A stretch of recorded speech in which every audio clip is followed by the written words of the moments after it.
Praise the lord, hallelujah.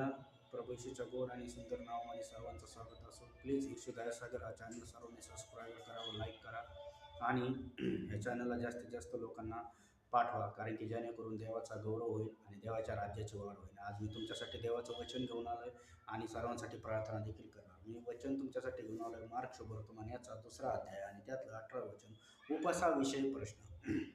यवनाचे शिष्य उपास करत होते तेव्हा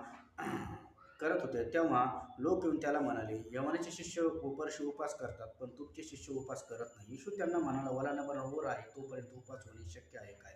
तोपर्यंत ते उपास करणे शक्य नाही. म्हणजे येशूने सांगितलं होतं स्पष्ट की जोपर्यंत मी जगात आहे तोपर्यंत माझे कुठलेही शिष्य उपास करणार नाही.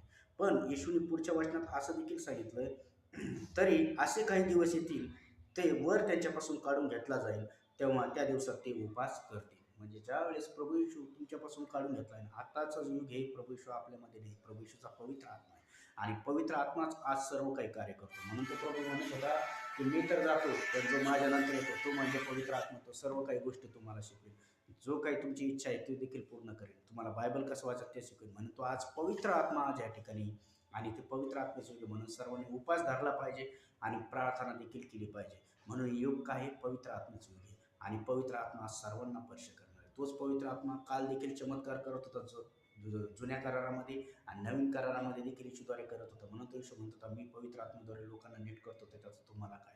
तर आज तो पवित्र आत्मा आज तुम्हाला देखील स्पर्श करणार आहे. म्हणून प्रियानो, सर्वांनी उपास धरा आणि येशूच्या नावात एक तरी दिवस हप्त्यातून उपास धरा आणि पवित्र आत्म्याला इन्व्हाइट करा. तुमचे सर्व बंधनं तुटल्यात, तुम्हाला बायबल कसं वाचायचं, प्रार्थना कशा, सर्व गोष्टी तुमचा गायडन्स करणारा म्हणजे पवित्र आत्मा आहे आणि त्या पवित्र आत्म्याबद्दल तुम्ही शून्य आहे. म्हणून त्या पवित्र आत्म्याला प्लीज इन्व्हाइट करा. तो पवित्र आत्मा आज देखील तुमच्यावर प्रेम करतो आणि तो पवित्र आत्मा दुसरा तिसरा कोण नसून येशू आहे. आज मी येशूसाठी तुमच्यासाठी प्रार्थना करेल. सर्व डोळे दाखवा, म्हणा, प्रभू येशू, माझ्या पापाची मला क्षमा करा, माझ्या जीवनात या, आजपासून मी तुम्हाला उद्धार करता प्रभू आणि परमेश्वर म्हणून स्वीकारत आहे.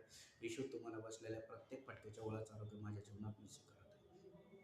डोळे दाखवा, मी प्रार्थना करतो. पवित्र देव ईश्वराच्या हे संपूर्ण लेख तुझ्या समोर तो प्रत्येकाचा जीवात्मा शरीर तुझ्या पवित्र रक्तात समर्पित करतो. पादाईचे कुंकू अग्नी समोर ठेव. अशुद्धता दृष्टपण करणे बाधा तंत्र प्रत्येक साहित्य शक्ती येशूच्याच नावात चळत आग्रह जाऊ दे. बाप्पा, प्रत्येकाला पवित्र आत्म्याचा स्पर्श द्यायचा. डोकं दुखतं त्याचं डोकं बरं, हात दुखतं त्याचं हात बरं, हृदय बरं, लिव्हर बरं, छाती बरी हो येशूच्याच नाव. पूर्ण सैतानी बंधनातून निघ येशूच्याच नाव. दृष्ट आत्म्याच्या कार्याची जीवातून निघ येशू. गरिबीच्या दरिद्र श्राप निघ येशू. ज्याला हाताला काम नाही त्याला काम स्वीकारतो. आता पवित्र आत्म्याचा स्पर्श प्रत्येकाला आणि प्रत्येक बायबल वाचणार देवाचा गौरव करताना येशूच्याच नाव. रिबार रेबार रेबार रबार